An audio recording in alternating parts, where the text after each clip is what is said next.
The broadcast is now starting. All attendees are in listen-only mode.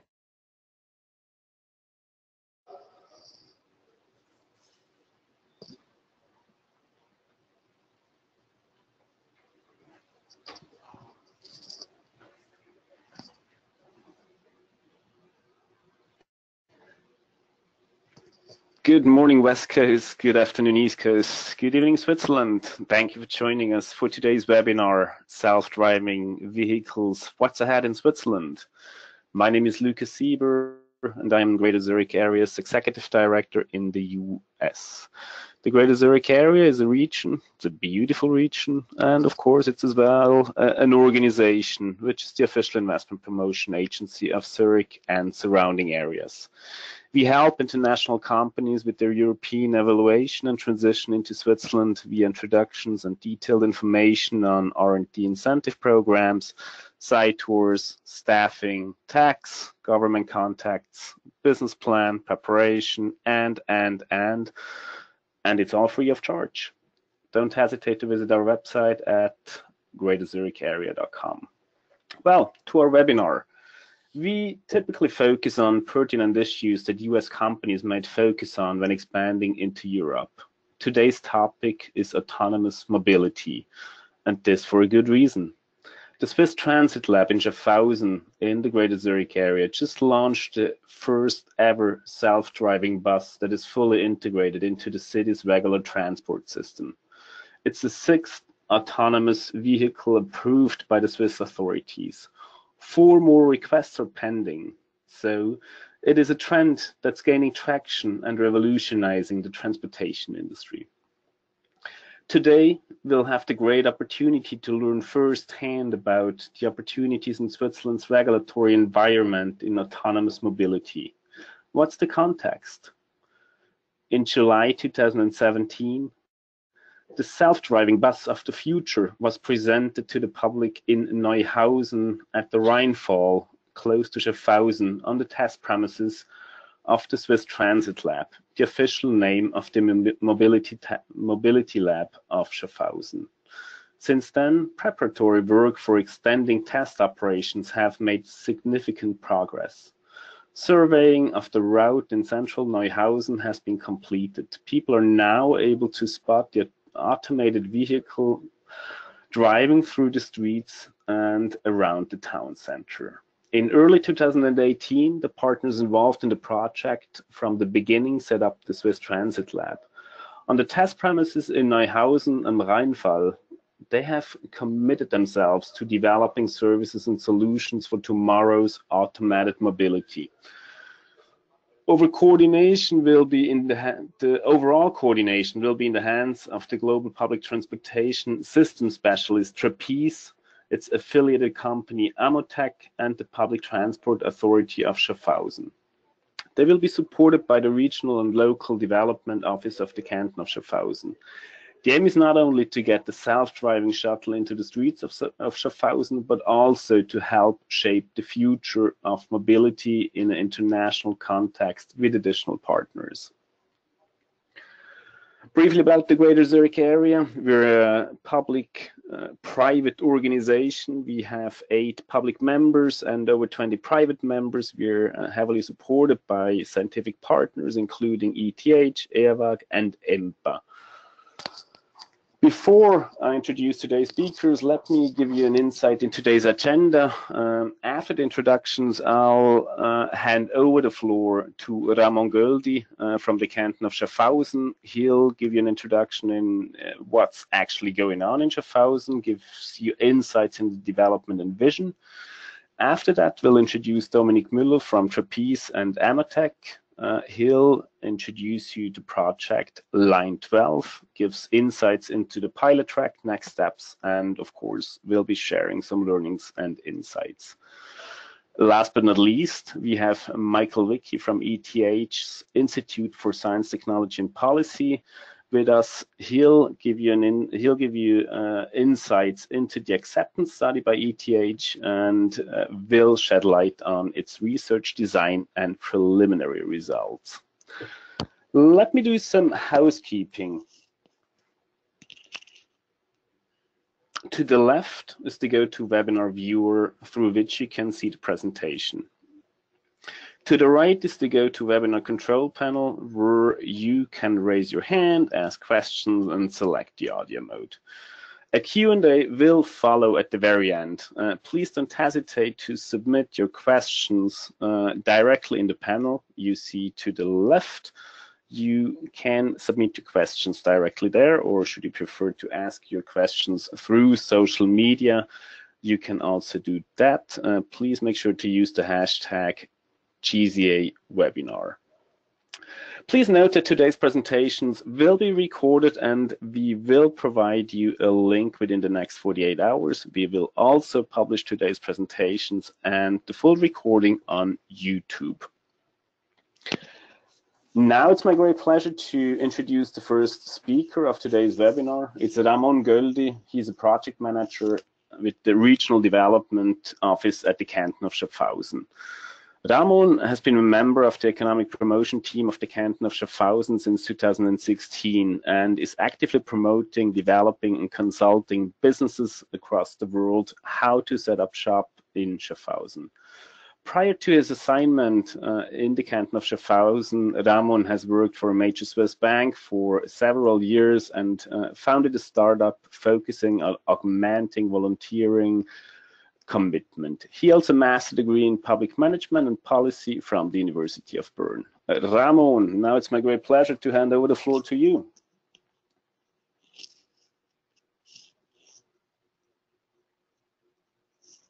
Thank you, Lucas, for your brief introduction and the context of today's webinar.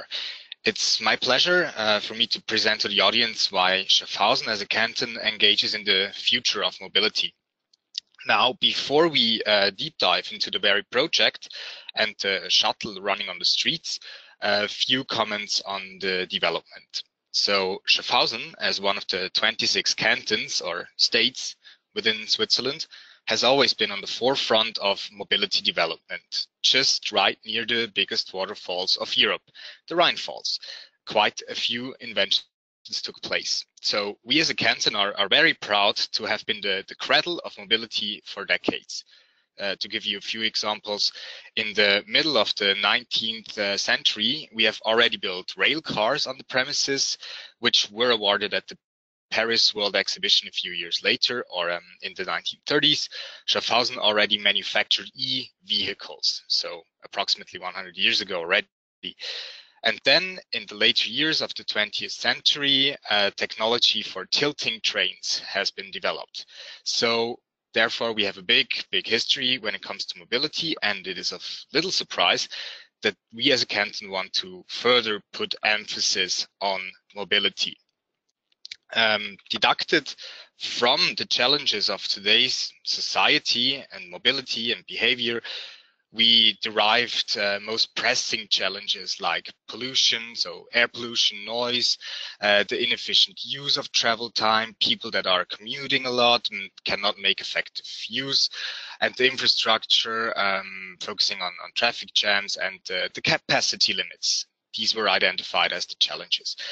And this very combination of our mobility history and the challenges resulted in a wish to support the foundation of the Swiss Transit Labs. So this is our main vision in the canton based on this heritage that we have. And the Swiss Transit Lab as the overarching vision of, for example, the project Line 12 has several goals. So first goal would be that we as a canton want to become a center of excellence for tomorrow's mobility. So that means that we are doing exactly what we are doing today. So we hold presentations, calls, seminars, webinars to share knowledge of how we can accelerate the transformation. Second, we also want to give our share for the development of mobility as a service and move from always talking about vehicles to talking about vessel size and how they move and how they should move. But both Dominic and Michael will further comment on that later on when we discuss the first and last mile concept. The third point, we do not want to contribute to even more silo mentality, but rather have a development which can be of use for the whole industry, so that everyone can benefit from this. And this brings me to the last 2 points. The first is that we create a roundtable to actively work on the challenges and define measures to be tackled. So we do that together with the industry, with operators, with the academia, and with the government, which I represent today. And using this approach, we hope that we will be able to actively create something new, and not only to focus on the discussion, not to be just another informative initiative. And as you will see later on, we are going to share the insights from our project with you. So the results from our study, for example, they are going to be published, and all parties interested in joining the roundtable, for example, are more than welcome to join. So in a nutshell, we've been a leading region for development and rollout of future mobility solutions, and we want to stay that way. And the things that we are doing, they are backed and actively supported by the cantonal government. So to give you the rough frame of what we are doing. Then for the organization, so you have that in mind, we have 3 major partners involved in the project. On the one hand side, the government, which I represent today as the Office for Regional Development. We are supporting the project in receiving the right support from the right political power, so to say. We do support communications, we manage stakeholders, and much more. And what you also might be interested in, the government subsidized the project financially to a considerable amount. So it's approximately half of the project budget that has been granted so that we can work on this very matter. Then in the middle, we have the operator, so the local bus company in the canton of Schaffhausen. They are acting as a bridge between the geographical location of the canton and the industry, so that we can really put to work what we are developing. And so the Project 12, the shuttle, is on the streets. It's operated by the Verkehrsbetriebe, the operator of the buses in the canton, and we can really learn from what we are doing. And then on the right-hand side, we have the industry also involved as the 3rd project partner of the Swiss Transit Lab. And the industry is represented by Trapeze, AMoTech. And yeah, I'm very glad to have Dominic aboard today so that he can give you a first point insight into what he's doing. And as a last slide from my point, I really want to emphasize what can be in it for you. So as a first point, the canton, we are looking for further projects to add to the Swiss Transit Lab, to the bigger atmosphere of mobility. So if you have a project that you think could be added to that project we are doing, please let me know, and I can help you to maybe integrate it also in our surrounding. Then as a second point, if you want to become a member of the Swiss Transit Lab, you can also get access to the roundtable I was talking about. So if you really want to work on tomorrow's mobility and tomorrow's solutions, you can have that benefit from our side. And as a last point, now I will be handing over to Dominic, so you have more insight about the project of the Line 12, and you can see if that approach is feasible for you. So in case it is, get in touch or have a look at our website on www.swisstransitlab.com. So thank you very much, and back to you, Lucas.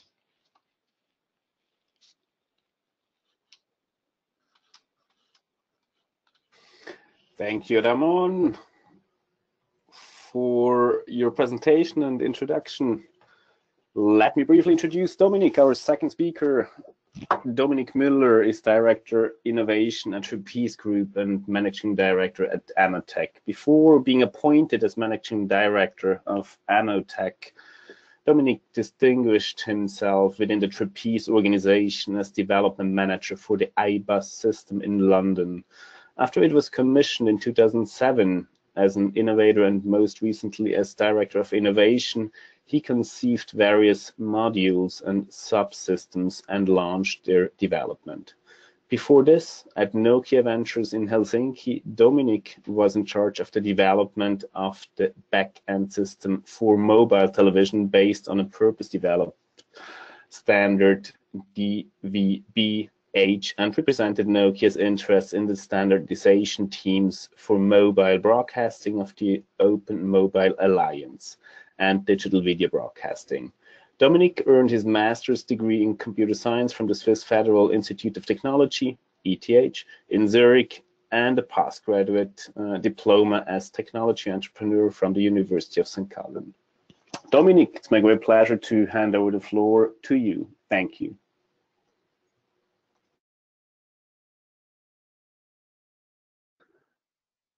Hello and welcome. I will introduce to you the project Line 12 that we carry out within the Swiss Transit Lab at our beautiful location at the Rhine Falls near Schaffhausen in Switzerland. Let me start by making an observation.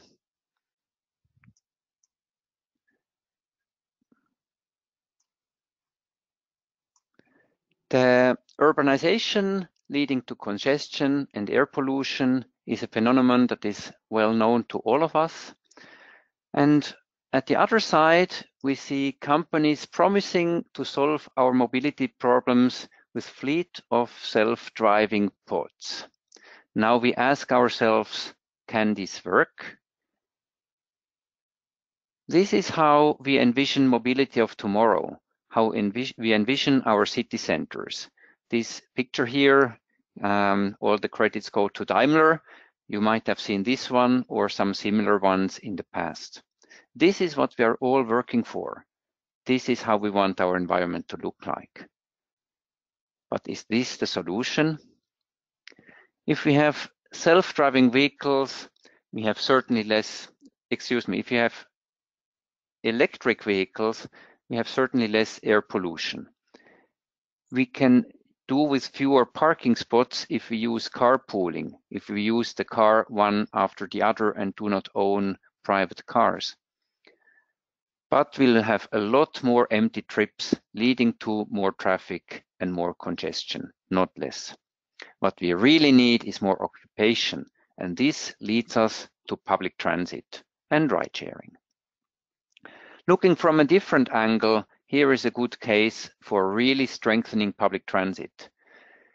Having self-driving vehicles, mobility is going to get much, much more convenient. We can be picked up, we can be dropped off from door to door. No need to change the vehicle, to change into public transit. It's all very simple to us. Mobility is also getting more accessible.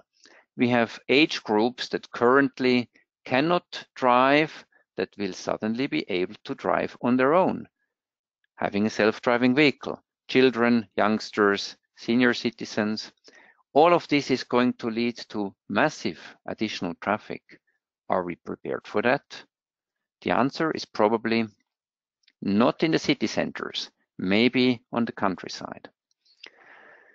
There are some companies that are working on primarily on individual self-driving vehicles. They are really ahead of the public transit, and for sure they are pushing into the city centers where they can make more money. So what we are trying to do is we really encourage cities, but also public transit authorities and operators to evaluate what they can do with self-driving vehicles for public transit, what kind of new offerings they can create, and of course, what kind of systems are needed, IT systems, to manage and coordinate these services that are created with self-driving vehicles. So in order to do that, we thought, okay, let's buy one, because you cannot do this on paper. We purchased the vehicle that you can see here in the image. And now we are working in different directions. On one hand, we help customers. These are primarily public transit operators to set up their own pilot projects. And on the other hand, we integrate self-driving vehicles into Trapeze solutions. Now, Trapeze, there is not enough time to introduce Trapeze to you. Trapeze builds IT systems for public transit. For example, the iBus system in London, in the UK, which governs 9,000 buses, double-decker buses that are well known, is a Trapeze system. We have systems also in Singapore, in South Africa, in Australia, anywhere on the globe. Our own project, it's mainly for learning. We want to learn together with the local transport operator of Schaffhausen how to operate such a vehicle, and we want to understand what it means to integrate it into an existing public transit network, but also into the IT system for running public transit services.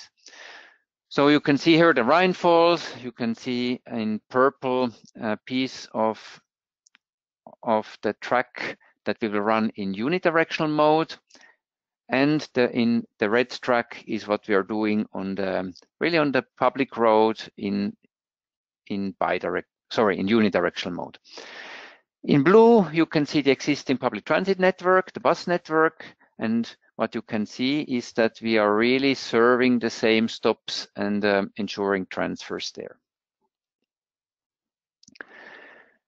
What is very specific to our project compared to other projects we are aware of is the integration, the full integration of this self-driving vehicle into the IT system running the public transit network. It's not visible, but this icon here is our bus on route number 12, which is line number 12, which is a self-driving vehicle, whereas the other two icons are buses of route number 6.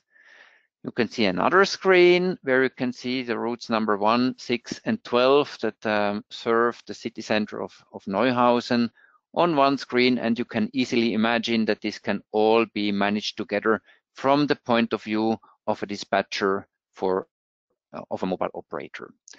Also, the traveler information is fully integrated. This is a bus stop display where you can see in this example here a bus number 1 that will arrive in 7 minutes, and our self-driving vehicle 1 is departing right now, and after doing a very short loop around this island here in the city center, it will depart again in 4 minutes time. You can also easily imagine that there is need for coordination on the bus stop. There can be dangerous situations if the comparatively slow self-driving vehicle would attempt to overtake a city bus. And we also have to ensure we are not blocking the city bus. All this can be done by integrating both vehicles, obviously, into one IT system, and then ensuring through proper algorithms that the small vehicles always uses the bus stop when it makes sense in order to pick up passengers from the main line. So in a nutshell, what we are attempting to do, we want to see self-driving vehicles that are running without a driver in the same way as vehicles with a driver that are currently managed, tramways, double-decker buses, bendy buses, and so on, and manage them from one control system. I have some arguments that we can briefly go through why it makes sense to have them all in a single system. Certainly video surveillance, it's clear it gains importance. Today there is no live video surveillance in the city buses usually. It's just closed circuit TV, and it's accessed when there is an incident. If you have a vehicle without driver, you need to be able to survey the scene in case the vehicle signals that it cannot proceed. And this needs to be done by a dispatcher in the backend. I showed you already these screens. So common presentation means you can act in in one go on regular vehicles as well as self-driving vehicles. Having one event list. Event lists are mainly used for to let dispatchers deal with problems that are instantly occurring and they are ordered by priority. There can be requests to talk, as we have here, or there can be minor events. And having the self-driving vehicles incorporated into the main event list is of course helpful, because it helps the operator just needs to work down a single list. Then very obvious common traveler information. You can imagine we need to ensure transfers. You don't want to see the small vehicle depart when you arrive with the big city bus and then wait for the next one to arrive. You want it to wait briefly until you have had the time to board the self-driving vehicle before you are taken down to the Rhine Falls. Then the coordination, I briefly mentioned it. There can be bus stops where you cannot fit two vehicles at the same time. If they have drivers, they will know what to do. If we have self-driving vehicles, we can try to coordinate in a way that we are just never blocking the city bus. We have not yet developed all of the logic I was just briefly talking about. We are just at the start of integration, and this is our focus for the next couple of months to come. Here we can see a small simulation that shows how such coordination could happen. So we see the self-driving vehicle, bus number 12, arriving. It will stop here at this stop point, and we see bus number 1 also approaching the same stop point. There should be a transfer, but unfortunately this bus bay is too short. So when bus number 1 arrives, we instantly have to make way and proceed to the next stop, where we will pick up the passengers of the other bus number 1 in the opposite direction and take them down to the Rhine Falls. So back to the Swiss Transit Lab.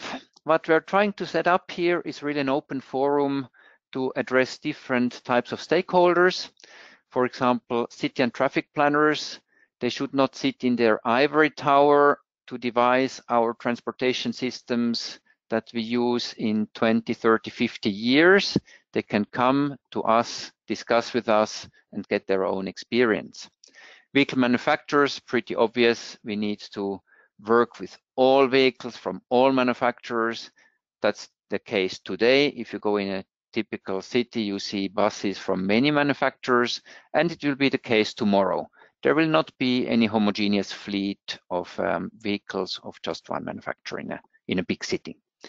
Authorities, very important. Without authorities, support no self-driving vehicles on the street, because they need to be running on special permission, at least here in Europe. Transit operators, very important. How do we expand the reach of public transport? By implementing first last mile services that make it easier to use the public transport system. And researchers, of course, always an open door. Now, if we look at the timeline, I just want to briefly mention the success factors that helped us to be so quick. And I think we were really very, very quick in setting up this project. It took us less than a year from kicking off the project on the 1st of April last year to having our launch on the public street on the 27th of March this year. And I think the success factors are really the support by the economic promotion. That's Ramon, who was just speaking before. Then the authorities at all levels, at the state level as well as on the federal level, that are really supportive in making it happen. And also the permissive legal and regulatory framework we have here in Switzerland that expresses itself. In fact, we have 6 projects or 7 ongoing with self-driving vehicles in a comparatively small country, and look on the globe, you will never find such high density of projects with self-driving vehicles as in Switzerland. So that's all for today. Visit my website as well, please, amotech.ch. And if we can do something for you based on the experience we have gathered, we'll be happy to do so.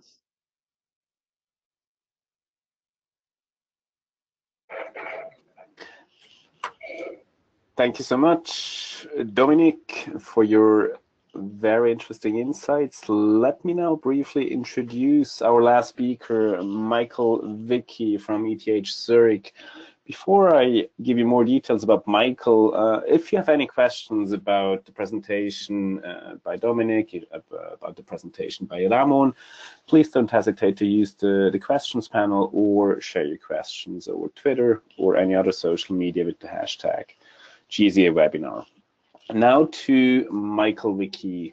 He started his PhD at ETH Zurich in summer 2016 after receiving his master's degree in public management and policy from the University of Bern and the University of Lausanne.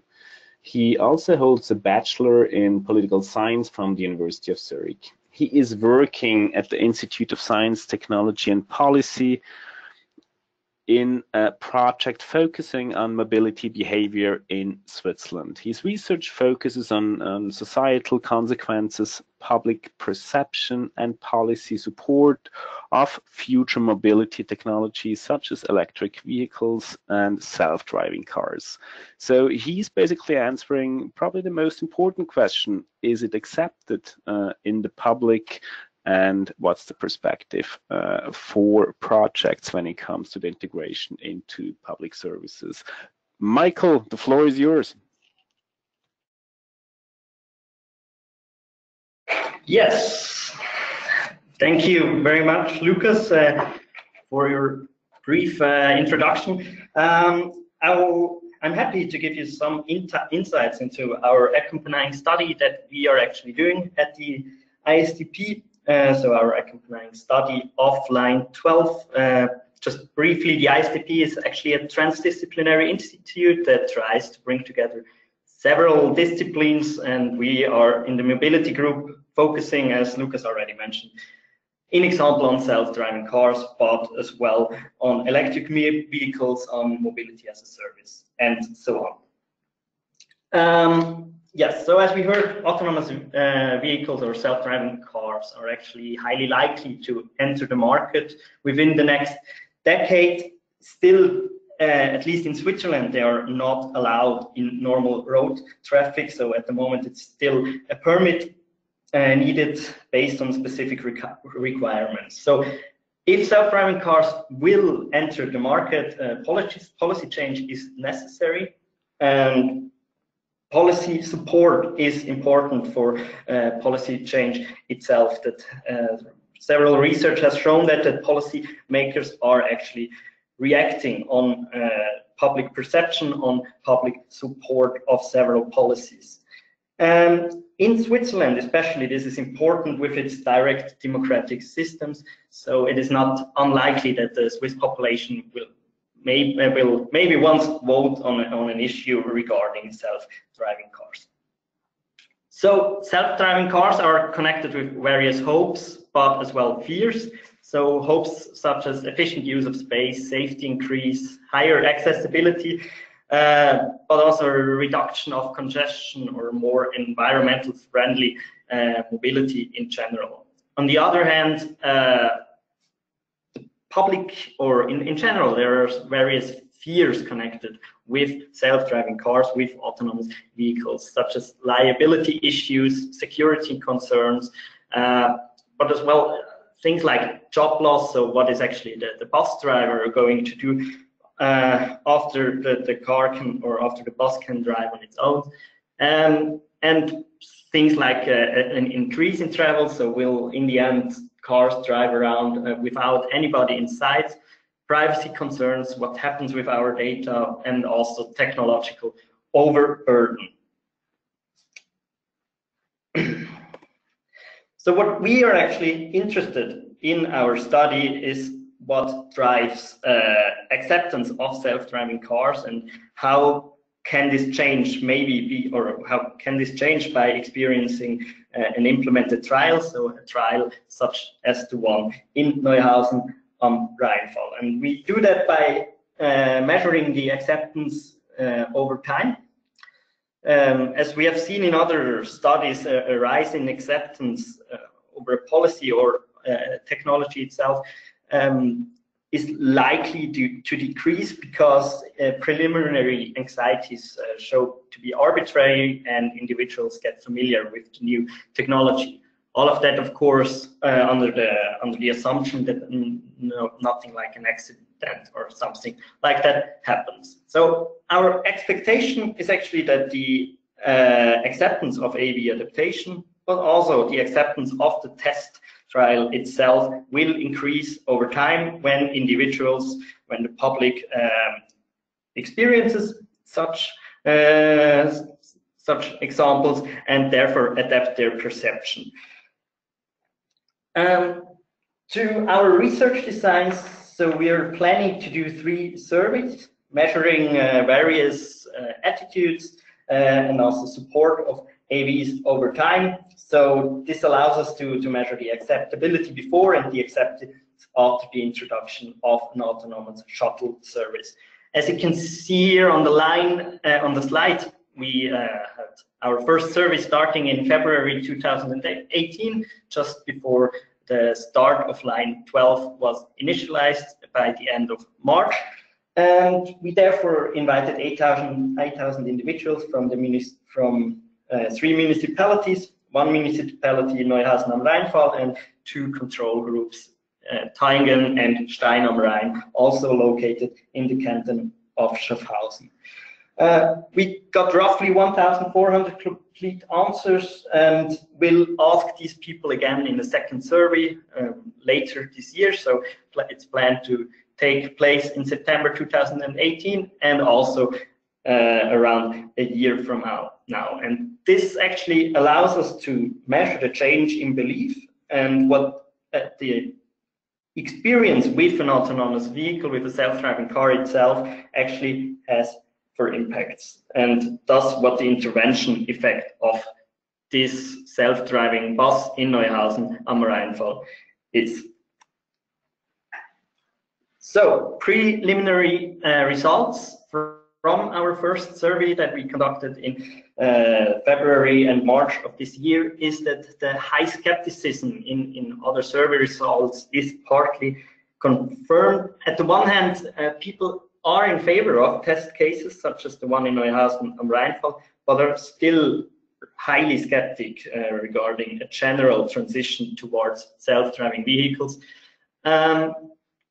Also, and that's in line with our expectation, is that autonomous vehicle perception are actually a good indicator for the acceptability of self-driving cars.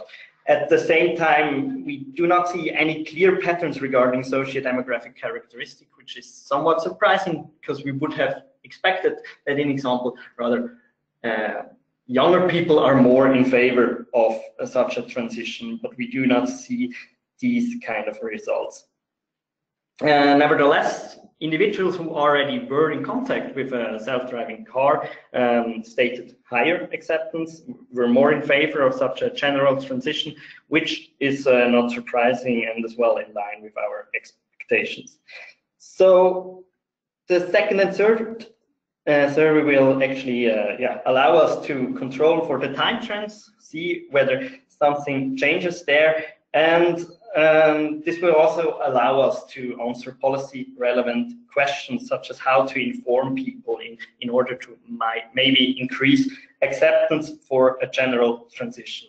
Additionally, we will be interested in what the policy measure actually could look like. So, in example, what ancillary measures could be introduced, such as a re-educating program for bus drivers, something like that, to boost legal transition towards self-driving cars in road traffic. Yes, and so these first results, this first round of official results will be published in July of this year exclusively on the webpage of www.swissTransitLab.com. Thank you very much for listening, and I will now give the word back to Lucas.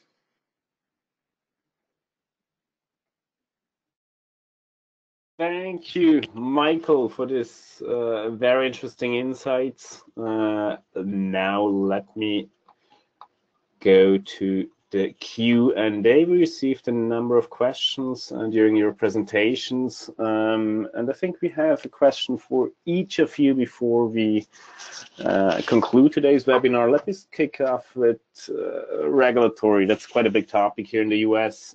How does collaboration with the Swiss regulators actually work? I think this answer might be answered by Dominic and or Ramon. What do you guys think? Maybe I can start, Ramon.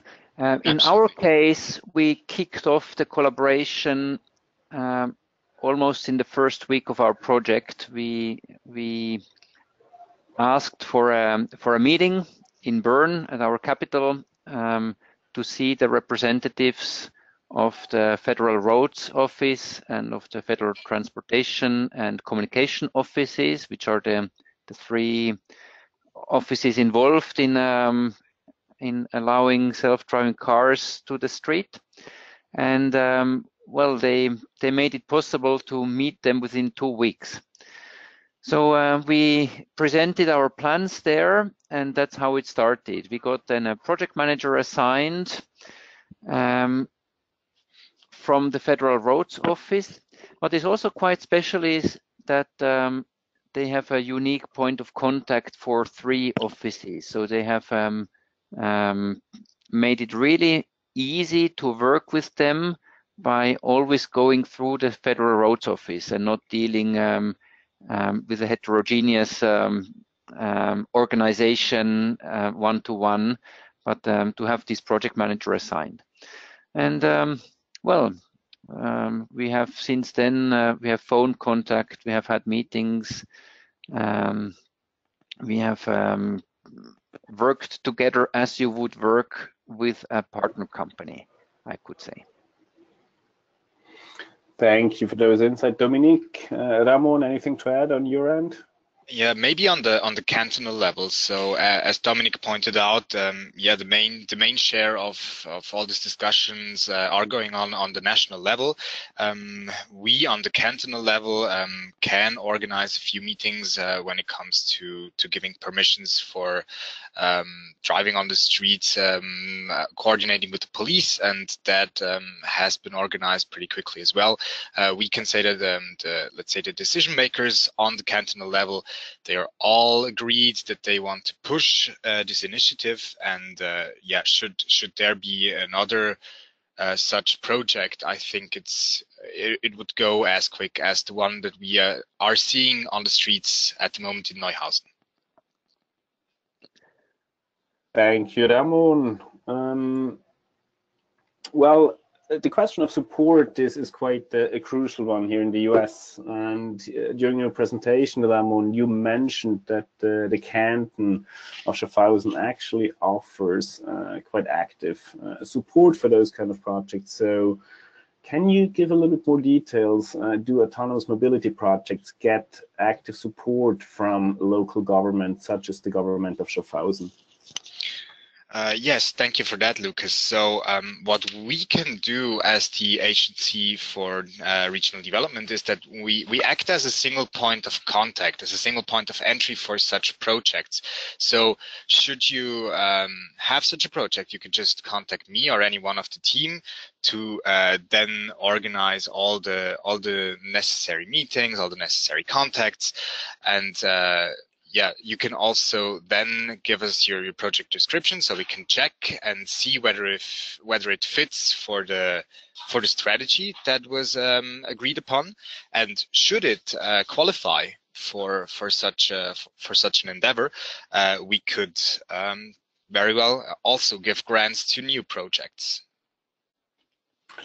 That's very interesting. Thank you, Ramon, for that. Let me pull in one or two more questions. Here in the US, the discussion is a lot about intervention, human intervention. How many interventions are needed to you know, have a vehicle arriving safely at the destination?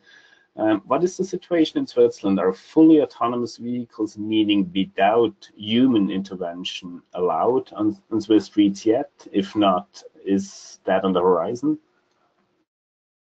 We need to have a safety driver right now. And it's difficult to judge when we could get the permission to go without. However, the safety driver usually has nothing to do. There can be situations where it is difficult to get out of the stopping bay because if there is a lot of traffic on the regular road and the vehicle is stopped in the stopping bay, it is very cautious and doesn't bully itself back out into the street. This is when it might require some interaction by the safety driver to instruct the vehicle to really depart. But other from that, it does its job on its own. Perfect, thank you for that. Dominic, one more, probably more geared towards ETH, and Michael, does ETH or universities in general actively support the transition towards self-driving cars? If yes, how? Yeah, thanks a lot. Yeah, I think the role of university or of academia in general is very important because the development in general is associated and comes with a lot of technical challenges, but as well as I already mentioned, hopes and fears. And so academia is probably best in addressing these technological and as well social questions that are still unanswered and that are necessary to actually get a general transition towards self-driving cars. And at ETH, I think we have around 10 research groups all around that actually focus on mobility. The ISTP has the aim to combine different departments and to combine different disciplines to get a more general approach on such mobility research and to answer these unanswered questions in a transdisciplinary form to really allow this transition to happen. Thank you so much, Michael. One last question. So in Switzerland, we have a number of test situations going on. Can you, probably Michael or Ramon, briefly explain what is the difference to the test situation in Sion in Western Switzerland?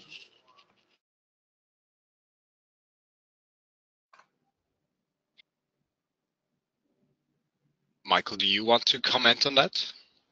Yeah, I'm happy to. So the difference to Sion is that self-driving bus in Neuhausen is actually included in the public transportation system, which is not the case in Sion, and is therefore as well interacts with on the actual street. As far as I know, is the test case in Sion rather in a passenger-only area, and therefore does not need to face other cars or other vehicles, which makes the whole test case way easier. Even though I think they just announced to newly allow the self-driving bus in Sion to also cross intersections. Yeah, I don't know if you might want to add something to that, Ramon. No, at the moment, no. I think you mentioned the most important points. Yeah, what sets us apart is what you said, that we are in the live testing system, and that I think the question was on the research, that we are measuring over time and what actually does have an impact on the acceptance, and this should and shall be integrated into what we are doing locally here with all the citizens and inhabitants. Perfect. I think that's a a very nice statement for the end of today's webinar. I would like to thank you, dear listeners, for your time. You will receive a link within the next 48 hours with today's recording. Thank you very much to all the speakers, to Ramon, Dominic, and Michael for your insightful presentation. It has been a pleasure to have you on today's webinar. And we look forward to learning more about the future of autonomous mobility in Switzerland. Thank you so much for today's contribution.